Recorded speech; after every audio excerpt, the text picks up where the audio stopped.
Hello everyone and welcome to my review for Ragnarok Chapter 45. Before I get into this month's review, I of course have to mention my subscriber goal for 2021, hitting 5,000 by the end of the year. So if you already watch my videos and you like them, you're not subscribed, you might as well help me reach that milestone. The other thing is my Patreon. If you want to help support me and the channel directly, there's a link to that down in the description. If you join the $5 tier, you'll get access to solo leveling and omniscient reader reviews. But regardless of whatever tier you join, you'll get a shout out at the end of videos. So if you're interested in that, go check it out. With that out of the way, let's get on with the review. This month's chapter surprised me. I'm kind of surprised by the kind of depth that we're getting out of Zarafuku here. I did not really expect it for, like, an original character. But let's get into the chapter first before we get to that. So, we start off with Zarafuku doing some stretching and showing off some really freaky flexibility. They're kind of rambling like a crazy person, and then a big axe comes out of their back. The way it comes out is kind of gross, with the skin moving around, or like moving out from under the skin. It's pretty yucky. And this axe is actually kind of neat. It's made out of, like, it kind of looks like worms, but also like these weird tendrils. Based on what we learn about Zarafuku later in this chapter, I'm going to assume this is an axe made out of misfortune and or suffering, which is kind of metal. So we get some commentary from the Peanut Gallery. Ares has no idea that Zarafuku exists. Hermes had heard some rumors about him, which is pretty interesting. Heimdall gets a text message, well, not really, he gets like a notification on his phone that Bishamonten has been switched out for Zarafuku. So now we know that's actually a thing that can happen. I'm not sure how confident I am about this happening again. I have a feeling, for the most part, for the rest of this tournament, we're not going to be swapping out any fighters. We may need to add another god to the roster since we've spent 2 on this one round. But then again, the tournament may get interrupted before we can get to the end, so who knows. Anyway, we get the dumbest funny shit ever, which is him pulling out like he has like a dozen more Galahorns just in his pocket. He has like a Galahorn hammer space in his pockets.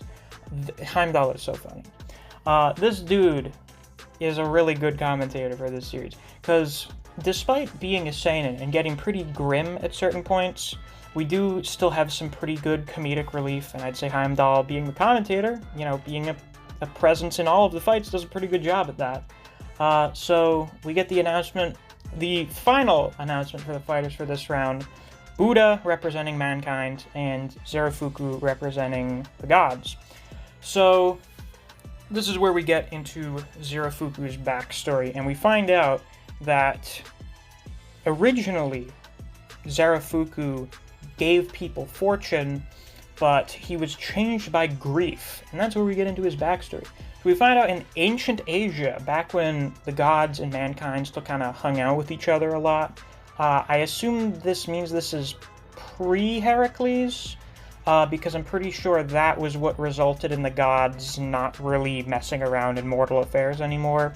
And we see Zarafuku as like this cute little child thing, that's very happy and wants to make everyone else very happy as well. So they're basically just going around the world trying to help people to make them happier. But when they stumble upon human civilization, they find out that everyone's lives fucking suck, and they're experiencing the 8 pains, or the 8 sufferings, which is a Buddhist concept of the 8 different types of pain. You have physical pains, birth, sickness, old age, death, and then seemingly more emotional pains, you know, parting with loved ones, meeting people you hate, failing to achieve what you want, and the 5 skandhas.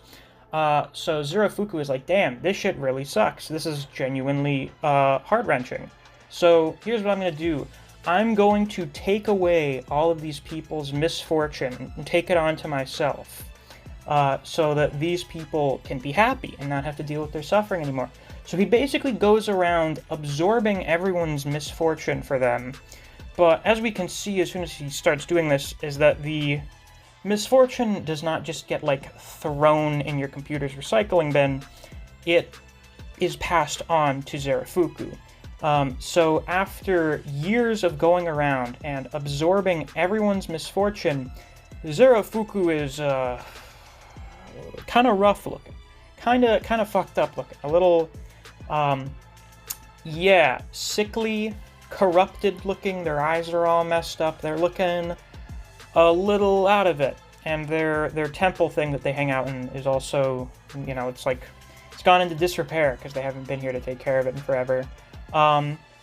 And they are still happy because they know that even though they are suffering, they've brought all of mankind happiness. Or so they think. So this is where Zarafuku learns about the true nature of man. And when they return to this, you know, town, village, whatever, where they had originally gone, they'd found out that after taking away everyone's misfortune, they lost sight of pursuing happiness and just sort of fell into depravity. So, you know, you've got gluttony, you've got ecstasy, sex, lust.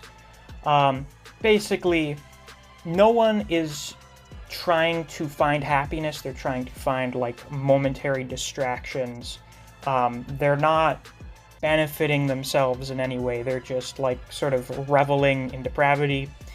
So, yeah, he meets this kid, this guy who was a kid that he saved, who was sick. It was, like, the first human that he took the misfortune from. And the guy doesn't even recognize him. He's like, dude, you're fucking gross. And he spits on him.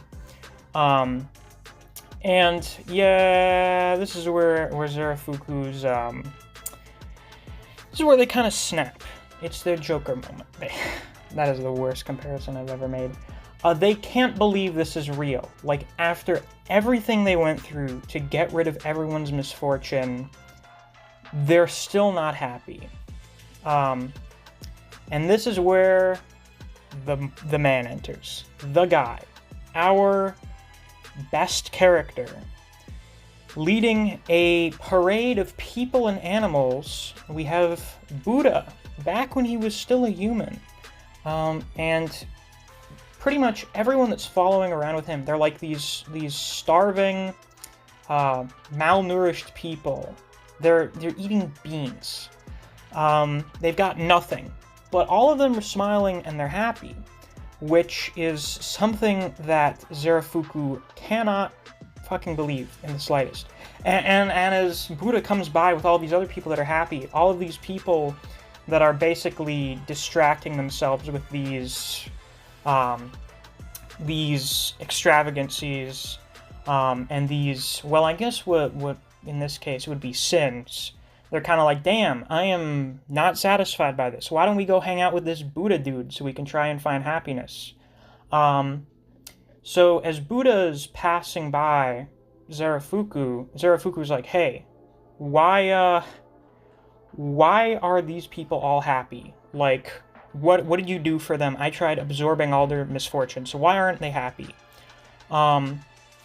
And Buddha's like, dude, what are you talking about? Like, absorbing their misfortune. You can't do that. Happiness isn't something you can give to other people. It's something you have to get for yourself. So, this is probably one of the most blatant messages. There's no subtlety to this message at all. It is like the most obvious in-your-face message we've gotten from any fight or character so far in the series. I'd say even more so than Heracles, because it's literally him just saying, if you want to be happy, you have to do it yourself. And this is not a criticism, by the way. This is really good shit. I don't know why I didn't expect this from Record of Ragnarok. It's like, it's meathead shit. It's a tournament about super buff humans and gods beating each other to death in front of a stadium audience for our entertainment. And yet, somehow, every once in a while, we get hit with some really deep shit like this. So, thank you very much, Record of Ragnarok. Thank you very much, Buddha, for this fantastic message for the audience. This is a message I've heard myself. I've sort of taken it to heart, and I think I've become a much happier person after learning it. So remember, guys, happiness isn't something you can give to other people. It's something that they have to figure out for themselves, and that you need to figure out for yourself if you're not happy. So, that has been your regularly scheduled good vibes message from this content and from Gautama Buddha. I feel like this message is also further exacerbated by how shitty Zarafuku's life has been ever since trying to absorb everyone's misfortune. He's been fucking miserable. His life has been awful since trying to take on everyone else's problems to make them happy. Which is like another thing. It's the other side of the situation. If you guys are going around trying to get rid of everyone else's problems for them to try and make them happy, you yourself are going to end up being miserable because of it. So you shouldn't try doing that. It's not going to work, and you're just going to end up suffering because of it. So anyway, we find out why, we find out why everyone was so chill with Buddha. Why everyone was like, Buddhism, fuck yeah. Zarafuku doesn't like this, of course, because they've realized that basically everything they've done has been a complete waste of time, and they've pretty much ruined their life. And this is the first time God became jealous of man. So Zarafuku is jealous of Buddha being able to have humans achieve happiness for themselves after he pretty much bent over backwards, screwed himself over to try and make them happy, and it didn't work. So this is when he goes nuts, and he becomes the Zarafuku we know, this god of misfortune with all of the 7 deadly sin beads in his hair. I take it these all represent the various different types of depravity that people, descended into when Zarafuku took away their misfortune instead of letting them overcome it for themselves. So he goes nuts, he almost kills some humans, but then was like, oh shit, I can't do that. So this is when he splits himself up into the 7 lucky gods. We get their origin here. And that's basically where we go back to the present. So that is the origin of Zarafuku and the 7 lucky gods. So he's basically monologuing about how much he's wanted to give Buddha divine punishment for all of this time. And then Buddha just kicks him in the stomach. No difficulty. Completely casual. The ease in which he accomplished this is tremendous. And then we get the best part. The best part. Buddha does not remember who Zarafuku is. So even though Zarafuku's had like this millennia-long grudge against Buddha for showing him that he'd wasted his time for all those years, Buddha's like, dude, who are you? Like, I have no idea who you are, man. So yeah, anyway, Buddha, best character. Yeah, so that's the end of the chapter. I have to say, I never expected this level of depth from Zarafuku. I never expected to get this kind of themes out of him. I wasn't really sure what sort of themes we would get from Buddha's fight, but, the way to achieve happiness, trying to achieve happiness, not burdening yourself with other people's misfortune in an effort to make them happy, it's a pretty good message. Depending on how this fight turns out, already from the theming, this could be the best fight. Which I already kind of had a feeling of because it's Buddha here. And if we're going based on sort of the pattern, quote-unquote, that exists so far, where you have, like, the meathead fight, then you have, like, a really emotional fight, then you have a differently emotional fight, and then you have, like, the complex combat, also maybe moral dilemma fight. This is gonna be a good one. And yeah, Buddha's just the best. So yeah, my prediction, I still think Buddha's gonna win. Like, listen, Zarafuku, you've got some pretty good stuff going for you for an original character, but you're not gonna beat based Buddha himself.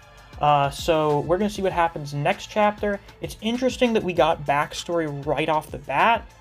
I'm wondering if we're also going to do that now. I figure people will probably get a little bored since this is, a fighting manga. So we're probably going to get into some actual combat next chapter. We've already seen that Zarafuku is able to summon weapons, which is interesting, but we also saw from their backstory that they have the power to absorb misfortune. So they've obviously got some kind of fortune powers. So that's probably going to end up being like a hack's ability or something. And I imagine Buddha's going to have some kind of hack stuff going on with, like, controlling karma or something. So this is going to be a fun one. I hope you're looking forward to it. I certainly am. So with that, that's all I have to say for this month's review. If you enjoyed, please be sure to like, comment, subscribe, and click that notification bell so you don't miss any of my uploads. I do Record of Ragnarok chapter reviews every month. If you enjoy other series such as Jujutsu Kaisen, Kengan Omega, Black Clover, and Kaiju number 8, I do videos in those series as well, so if you're interested in those, you should definitely check out my channel. If you enjoy discussing Record of Ragnarok with other people, or you just enjoy the content I produce in this channel, I highly suggest you check out my Discord server. I have a link to that down in the description. Since it's the end of the video, it's time to give a shout out to my wonderful patrons, Archbear CJ2K, Fuse, Neo, Solo Warrior, Tyree Simmons, Dijon Redden, Anthony Chavez, Honey Mustard, Zach Rowitz, and Kai K-God.